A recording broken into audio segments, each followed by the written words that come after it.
Alors, donc, voici une offre d'emploi classique.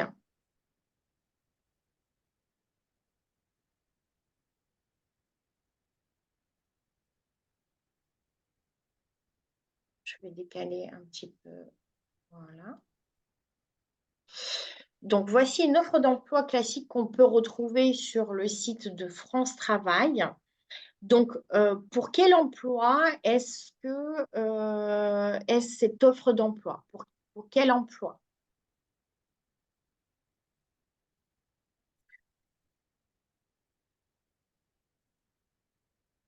Ou un coiffeur? Mhm. Pour la profession du coiffeur ou coiffeuse. Mhm. D'accord. Est-ce que pour tout le monde, ça va, le coiffeur, coiffeuse? C'est celui qui va s'occuper des cheveux. Donc, tout ce qui est coupe, coloration, brushing, etc. Quel est le genre de contrat de travail que cette offre d'emploi propose? Donc, quel est le genre de contrat que cette offre d'emploi va viser?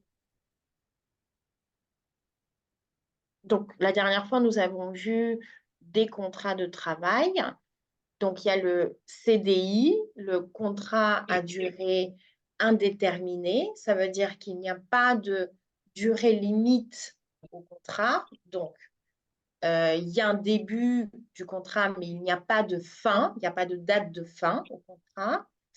Et il y a ce qu'on appelle le contrat à durée déterminée, donc CDD. Ce contrat-là, il a un début et une date de fin. En général, c'est quelques mois, ça peut être 3 mois, ça peut être 6 mois ou ça peut être un an. D'accord? Ça peut aller jusqu'à un an.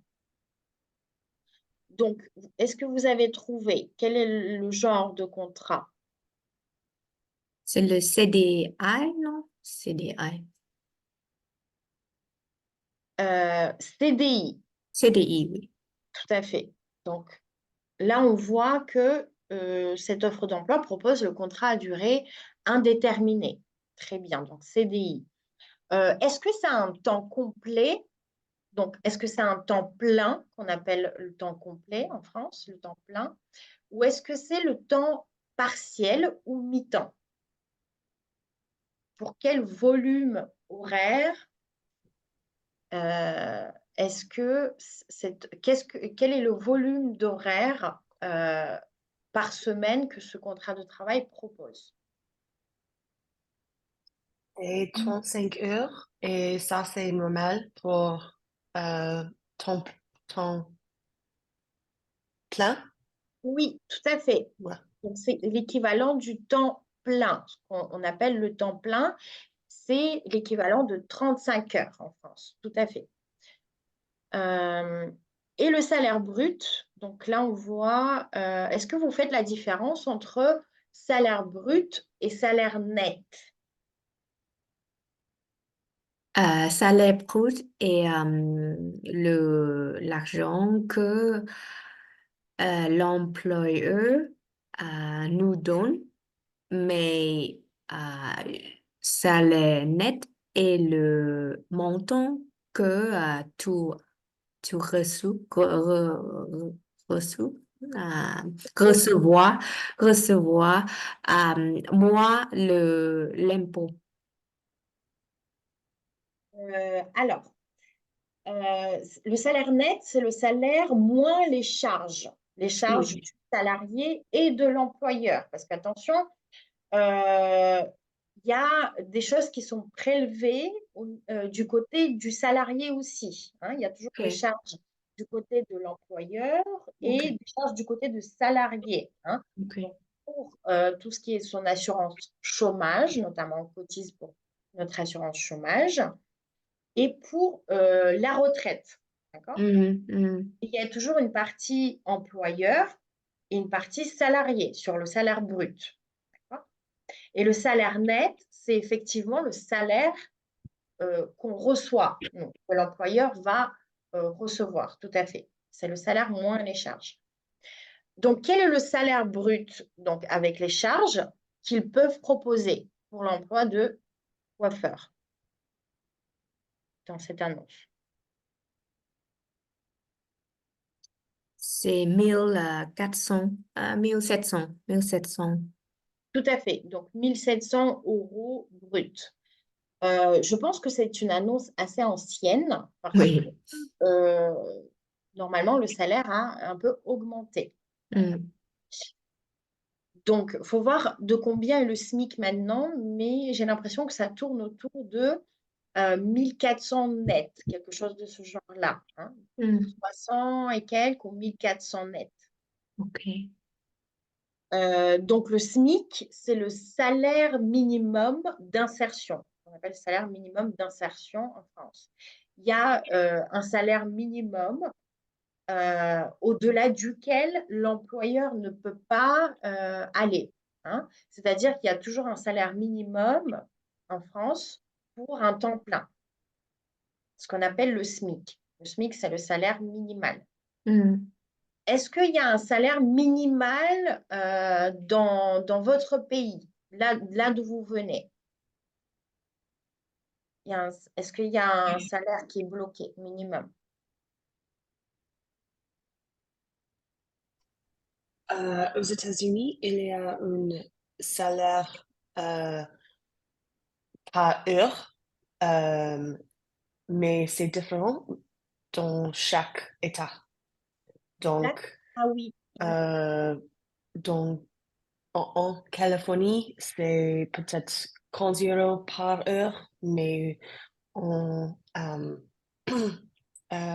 New York, c'est peut-être 12 heures, 12 heures par heure. Ok. Donc, en fonction de l'État, vous voyez, même c'est différent. C'est intéressant. Ok.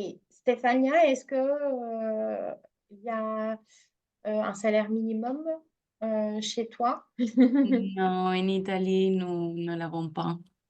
Il n'existe pas. Ah bon, à voir, mais ça me semble bizarre qu'en Europe, il n'y a pas le SMIC.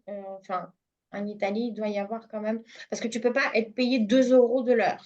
Ouais, il y a quand même, je pense, un salaire. Non, il ne passe pas parce qu'il n'y a personne qui veut travailler pour ce salaire. Mais il y a des travails où c'est 13 euros, 5 euros. Et ça, c'est le problème aujourd'hui en Italie. Ah, d'accord, je ne savais pas qu'il n'y avait pas de salaire minimal exigé au niveau de la loi. C'est intéressant. Ok.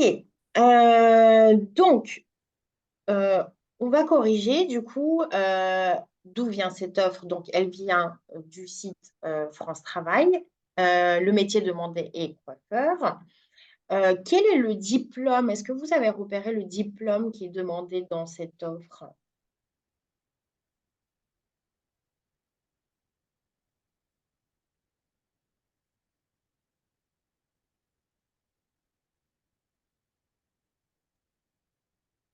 Dans quel La, cas? fo- Mhm. la formation TAP ou BAP, je ne sais pas qu'est-ce que ça, mais Alors, on l'appelle CAP ou BEP, coiffure. Qu'est-ce que c'est? On va voir ensemble qu'après le collège, on peut rentrer dans un lycée général, passer un diplôme bac général, ou rentrer dans un lycée professionnel et passer les diplômes directement professionnels après le collège. On va voir comment ça marche. Je vais vous partager mon fond d'écran. Donc, on va voir en détail les étapes de l'éducation en France. Mais le CAP et le BEP, donc c'est un diplôme après le collège professionnel de la coiffure. On appelle CEP ou BEP. Okay, donc, c'est encore avant le bac. On va voir les étapes ensemble. Tenez, je vais vous le partager tout de suite. Je pense que ça sera pertinent.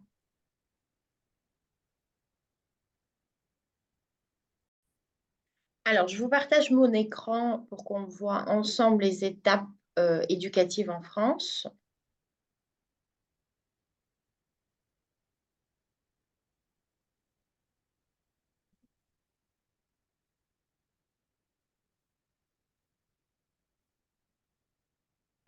Alors, vous voyez donc sur l'image, donc nous avons d'abord l'école maternelle, donc ça commence à 2-3 ans. Et avant, il y a ce qu'on appelle la crèche. Les bébés vont à la crèche avant 2-3 ans. Ça s'appelle la crèche.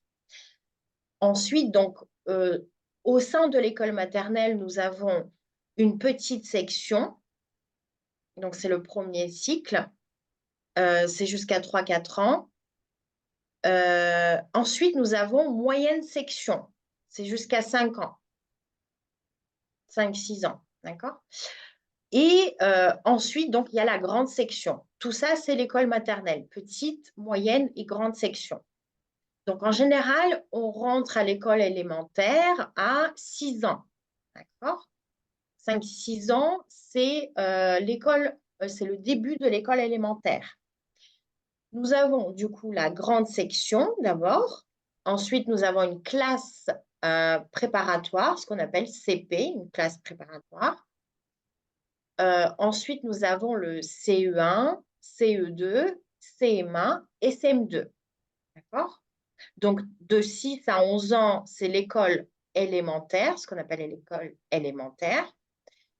Et à la suite de cette étape-là, nous allons rentrer en 6e, donc au collège. Donc, l'entrée au collège se fait environ à 11-12 ans. Et ensuite, nous faisons 6e, 5e, 4e, 3e. Donc, en général, on arrive en 3e autour de 14-15 ans. Et à la suite de ces 4 années, nous avons notre premier et grand examen. Donc, cet examen s'appelle le brevet des collèges. Le brevet des collèges à la fin du collège. Ensuite, on rentre au lycée. Après le collège, on rentre tout de suite au lycée. Donc, en général, c'est vers 15-16 ans. Alors, on a 2 choix. Donc, soit on fait le lycée général ou technologique, soit le lycée professionnel directement. Donc, le lycée professionnel, il va être axé sur tout ce qui est profession. On va apprendre plus de savoir-faire professionnel que dans un parcours de lycée général. Donc, soit on rentre en seconde générale, soit en seconde professionnelle. Ça s'appelle la seconde. Nous, c'est à l'envers. Ce n'est pas première, seconde, troisième. On commence d'abord par la seconde, comme la 6e, 5e, 4e. D'ailleurs, c'est un peu à l'envers par rapport aux autres pays. Donc, on rentre en seconde aux alentours de 16 ans. Ensuite, il y a la première. Première, c'est la classe d'après. Donc, en général, si on rentre dans un lycée professionnel, les 2 premières années, donc c'est seconde et première pro, c'est pour passer le BEP ou le CAP. C'est ce qu'on appelle le diplôme professionnel. En général, c'est tout ce qui est autour d'un métier un peu manuel, comme la mécanique, par exemple. Nous avons le BEP mécanique ou BEP coiffure, le CAP pâtisserie ou cuisine, par exemple. C'est un peu tout ce qui est métier manuel. Et ensuite, donc, avant, c'était en 2 ans, je crois, mais maintenant, on peut passer le bac professionnel en 1 an. Donc, après la seconde, la première, il y a ce qu'on appelle la terminale. La terminale, c'est la dernière classe du lycée et c'est là qu'on va passer le bac. Le bac, c'est le grand diplôme de fin d'études en France. Ce qu'on appelle le bac. Donc, soit on passe le bac pro, avant c'était en 2 ans, mais maintenant il y a eu une réforme, me semble-t-il, c'est 1 an, pareil que le bac général, le bac professionnel exactement pareil, il se fait en 1 an. Et voilà, donc à la fin du lycée, il y a un grand diplôme qu'on appelle bac, soit bac général ou technologique, soit bac professionnel. Et ensuite, donc, les études supérieures. On va voir aussi comment se déroulent les études supérieures par la suite ensemble. Est-ce que vous avez des questions en ce qui concerne le schéma d'études en France?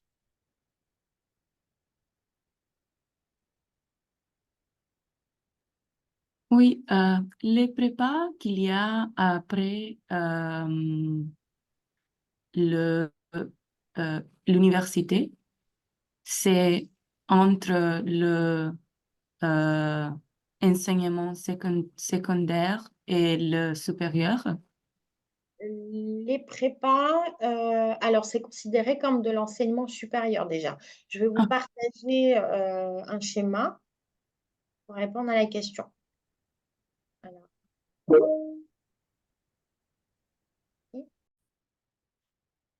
Alors, les classes, ce qu'on appelle préparatoires aux grandes écoles, ce n'est pas encore considéré comme l'enseignement supérieur parce qu'ils sont internes au lycée, hein. C'est juste après le bac et avant l'enseignement supérieur. Donc, c'est ce qu'on appelle les classes préparatoires.